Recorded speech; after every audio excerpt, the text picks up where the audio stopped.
Hi, my name is Val Free. I am the Executive Director of the Neighborhood Network Alliance. This is the Hey Neighbor podcast. Hey Neighbor is our punchline theme song. It's everything for the Neighborhood Network Alliance. We like to say hi to our neighbors by saying, hey neighbor. We acknowledge that we live in a neighborhood full of neighbors, not just the little girl down the street or the little boy around the street or the old man down the street. They're our neighbors. So we say, hey neighbor in South Shore. And today we have with us one of our neighbors, Tammy McCann, world-renowned singer. Hi, neighbor. Hey, neighbor. How are you? I'm marvelous. Yes. I'm so happy to be here, Val. This is amazing. Thank you. Well, Tammy, just to give people a little background, Tammy is a singer who grew up in South Shore, lives in South Shore. Her nickname is Tammy from South Shore. That's how she introduces herself. So I would like for Tammy from South Shore to talk about Tammy from South Shore. Talk about your upbringing. How did you get into singing? Talk about your journey. Talk about South Shore, because we're going to get into the arts and culture of South Shore today. Wow. South Shore has given me just everything. Everything that I am is because of South Shore.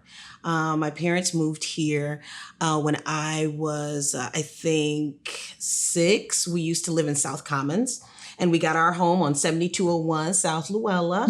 And when I was about 6 years old, and I started my journey at St. Philip Neri Grammar School.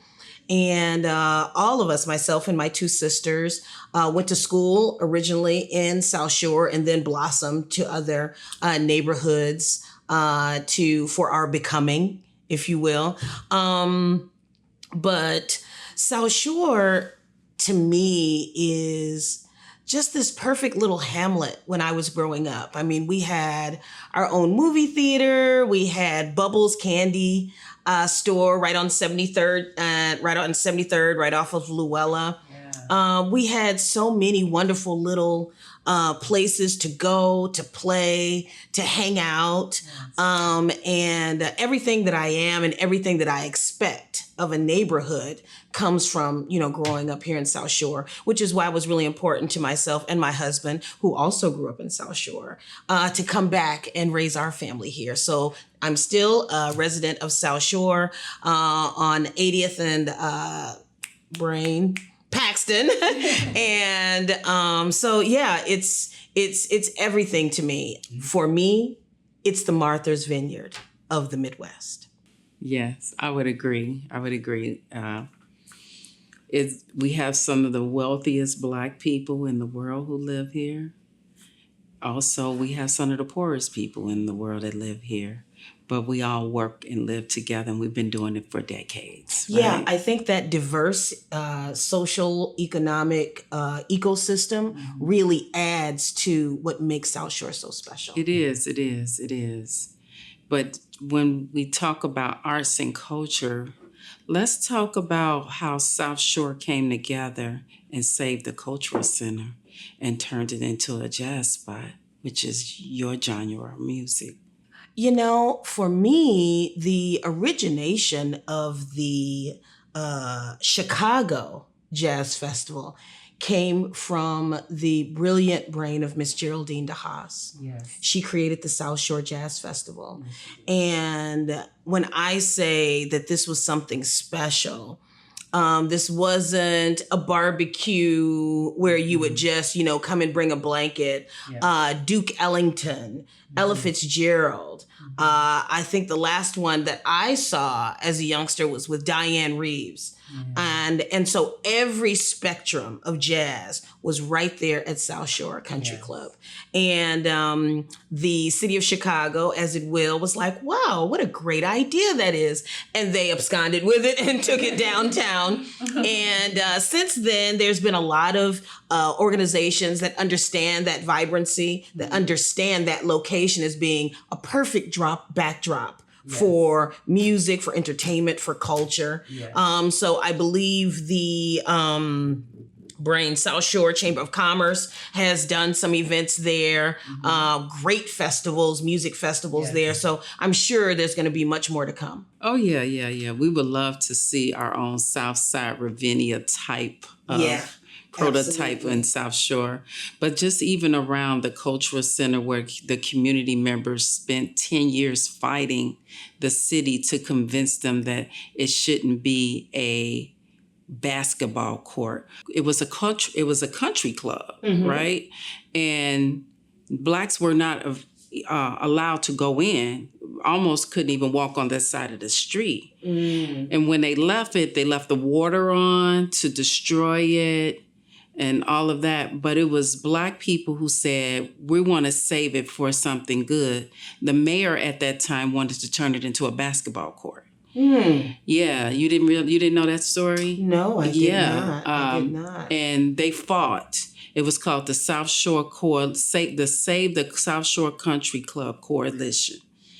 And that's when Geraldine DeHaas came in and they did that. And the last jazz festival was in 2013. Yeah.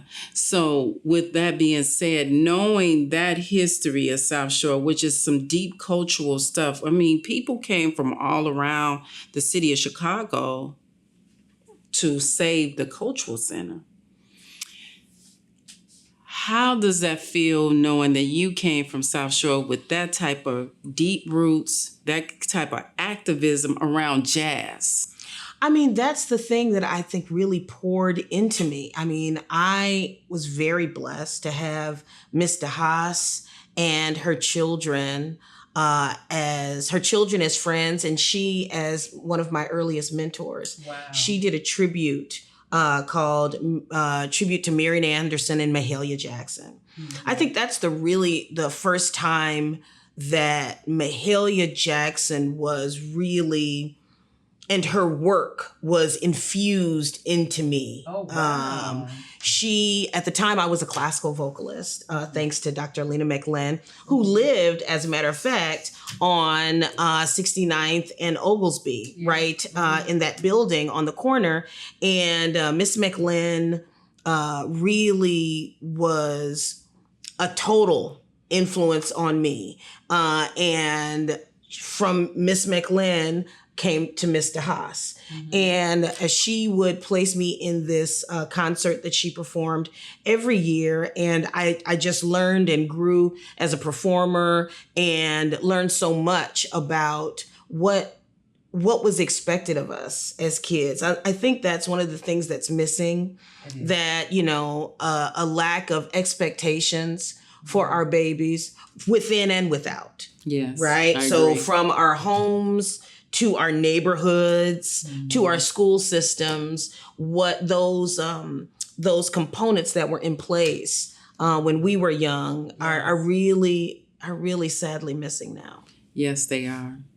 So while there are a lot of people who know Tammy McCann, and there are more that need to know Tammy McCann, how do we talk about how Tammy McCann get her name in every household? We want to make Tammy McCann, because Tammy McCann is from South Shore, a household name. Oh, thank you so much, Val. I tell you, it's only by the grace of God that I have been blessed to be given from mentor to mentor to mentor. As I said, it started with Miss McLean, and my classical music exposed me to so many amazing languages. But then I fell in love with jazz. And so my parents weren't jazz people, so I didn't know who Ella was. I didn't know who Duke Ellington was. So it was something that I really, I had to come back home and seek out, where is this music that I heard? And I found it on the south side of Chicago with Vaughn and George Freeman at a little nightclub called Beige Man's. And from Vaughn and George Freeman, Ramsey Lewis took me under his wing. And from Ramsey Lewis, Henry Johnson, and on and on until Chicago gifted me to a worldwide audience. Wow. And with John Clayton and Branford Marsalis and Dee Dee Bridgewater, and now the honor to perform at Jazz at Lincoln Center under the helm of Wynton Marsalis, and doing a tribute to Mahalia Jackson at Jazz at Lincoln Center. Full circle, and all of it came from the blossoming that started right here in South Shore. You have a great story, you know that, don't you? A blessed story. And South Shore is blessed to have you, just like we have other singers and entertainers that have come out of South Shore. You were up for a possible Grammy this year. I submitted my sixth record for one. Okay. I like to say you was up for See, it. I love that. See, that's the thing about our neighbors, right? You gotta elevate. We gotta elevate you at all times. Right. We do high level stuff around here. Thank you, sugar. Well, I'm not the only one. There's so many amazing things happening musically in South Shore. There's the South Shore Opera Company, which is really fantastic. They do a lot of their performances at South Shore Country Club.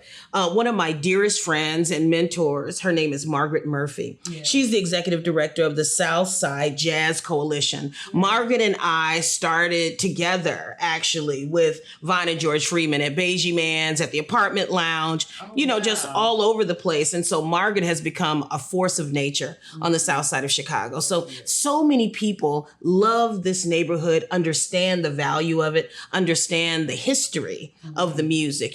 Jazz may have been born in New Orleans, but it grew up in Chicago. Yes, it did. And it has a home in South Shore. Absolutely. And we want to keep it that way. Exactly. We want to keep it that way. I love this. I love that you are doing this thing, but have you ever thought about a South Shore collaboration with other entertainers, or who are the entertainers that you have collaborated with? Maybe not South Shore, but just Chicago. But I would love to see something come out of Bring It Home Chicago. Oh, wow. What a great idea. From Chicago come together. There isn't really one musician that I haven't had the opportunity to collaborate with. Here from D. Alexander to, as I said, Henry Johnson, Orbert Davis, Perez Whitted, Bobby Wilson. I mean, all of the great singers and instrumentalists that spring from Chicago. We all collaborate together. We all bump into each other around the world in New York City. It's a wonderful thing. And so when it's really something special to say, that you're from Chi-Town. Wherever I go in the world, it's a real moniker of pride. And I like to call it our marinade. The marinade of Chicago jazz is mixed with the Great Migration coming up from Mississippi and from New Orleans. So that blues and gospel, and to make it something that's special. It's crisp. It has a certain swing and a flavor to it that's unlike any place else. You can always separate Chicago jazz from LA jazz, from New York jazz. Everybody knows that sound. I didn't realize that. Yes, everybody knows that sound. And so when you come from here, there's a certain expectation, if you will, and all of the elements that can pour into you as a musician. It gives you the foundation to go and perform and show out at any stage. I mean, when I think the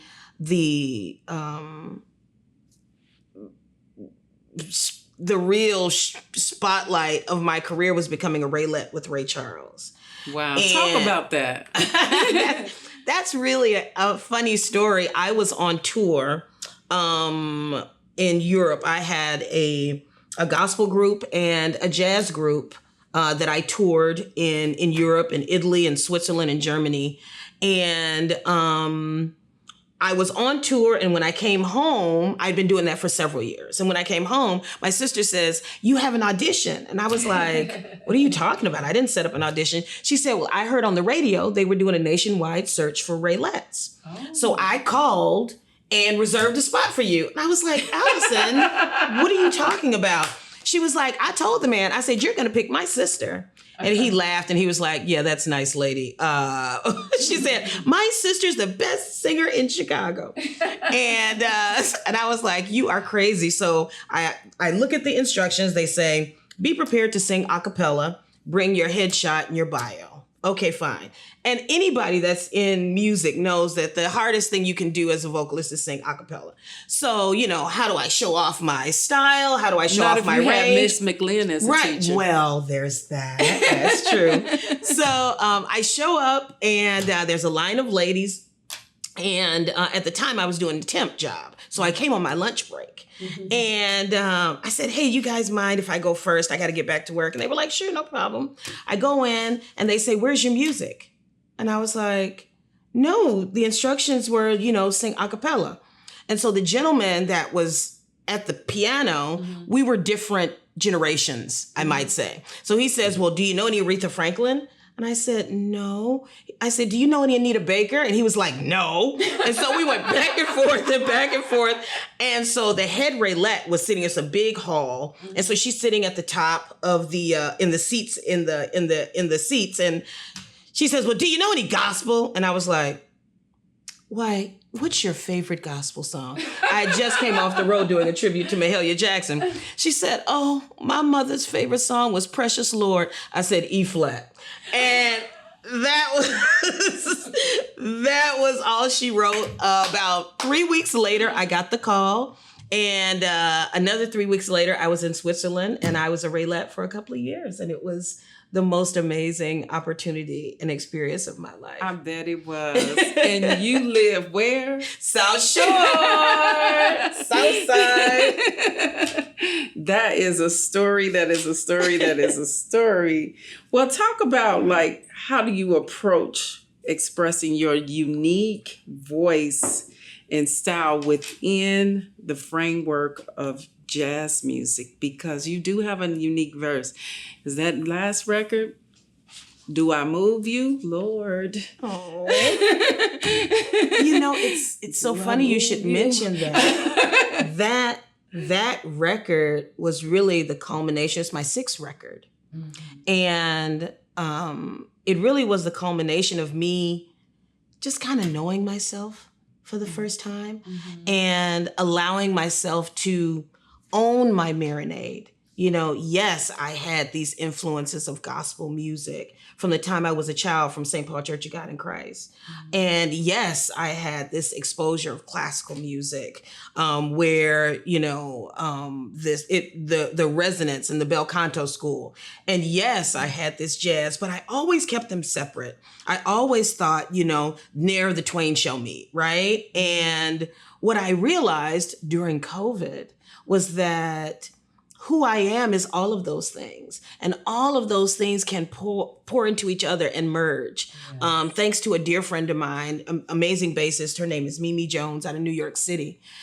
And so I decided I was going to take the origin story is that I decided I was going to take my jazz trio with me on my gospel tour to Europe. I'd always taken an organ and backup singers.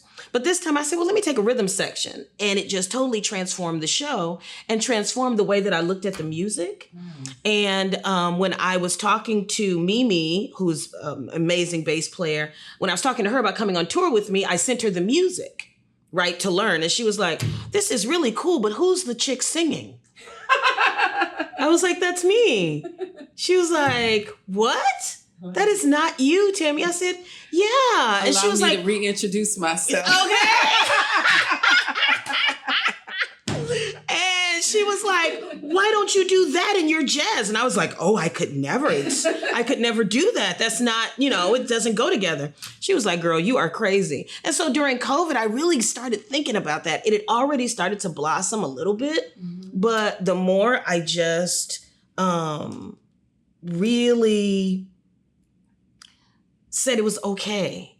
It's okay to love on my red clay of Mississippi. It's okay to love on that blues. It's okay to love on Leontine Price and just open my mouth and see what comes out. And that's where Do I Move You came from. I wanted to move people, you know?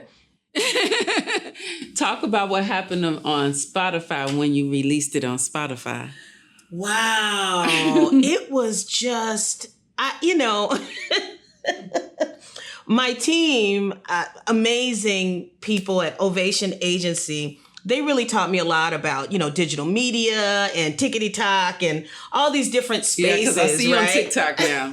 And all these different spaces. And so they were like, Tammy, on Spotify, you are like trending like thousands and thousands of people. And I was like, what? I said, First I guess day, right? I better go get me a Spotify account. Then I had to go put it on my phone because I didn't know how to use that. So it's been a whole new world. It's been a completely new world. We got to the top 20 of the jazz charts on Sirius XM.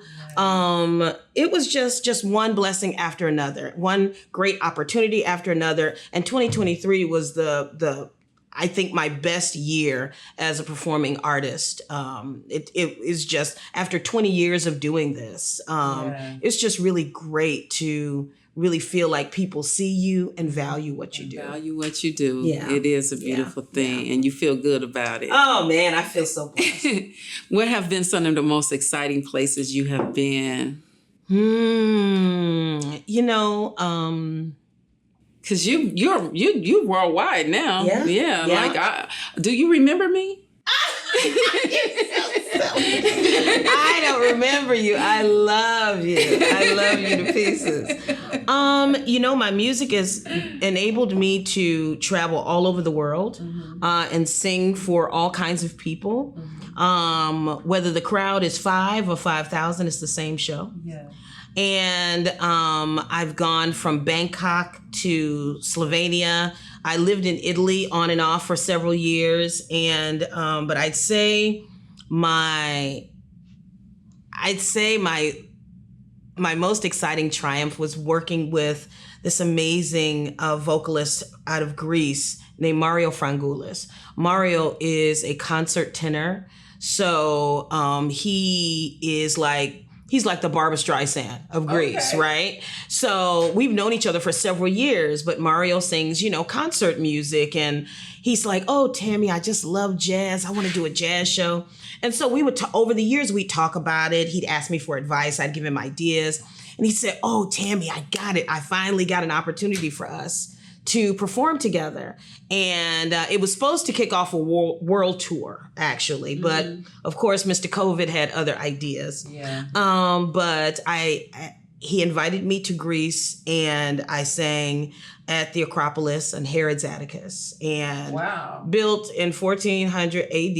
And, when you just think about how many people that look like me have had the opportunity to stand on that stage. Exactly. And it was, over the years, you get these opportunities.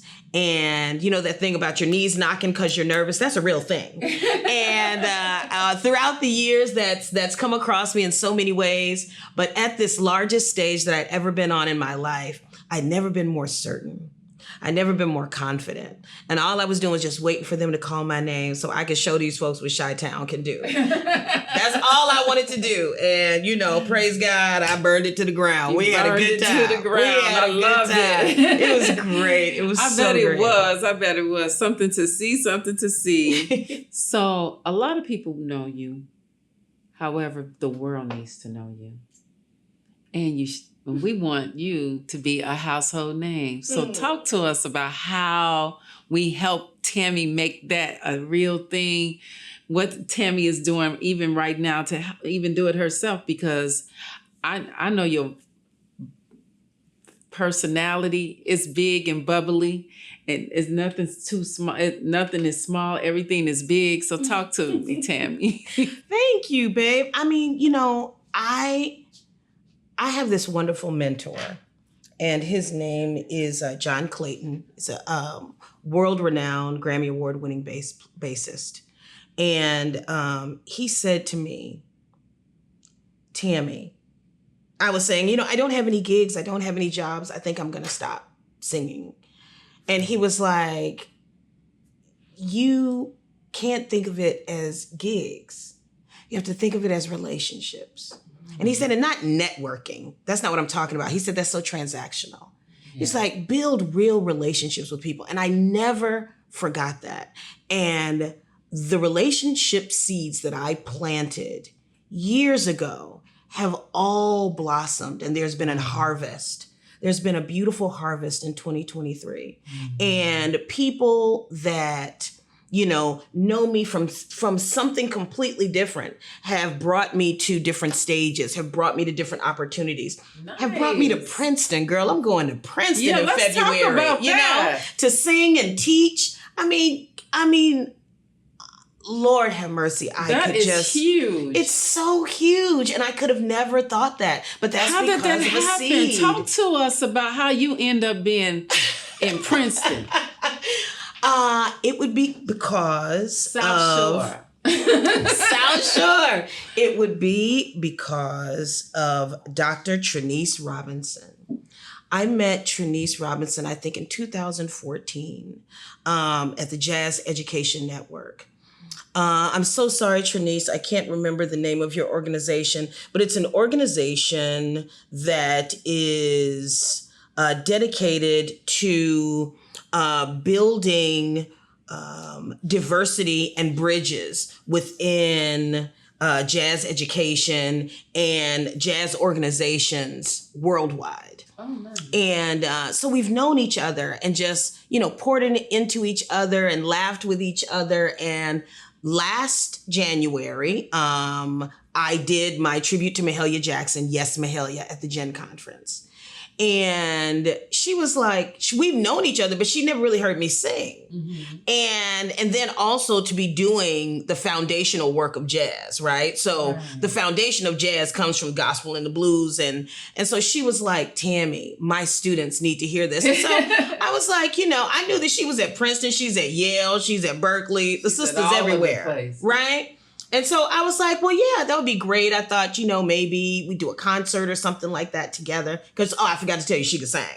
And she called me and she said, listen, I want you to come. I do this every year and I bring people in to teach and to do a concert. And I was like, I was just flabbergasted at the opportunity, and that she would think of me. And she was like, no, sis, this is of course, of course I would think of you. Of course, these kids can, gain from your knowledge and your experience. And so, from that to being at the summer jazz camp for Christian McBride. What are you talking about? Are you kidding me? Getting these phone calls, but all based off of experiences, relationships, connections, I love it.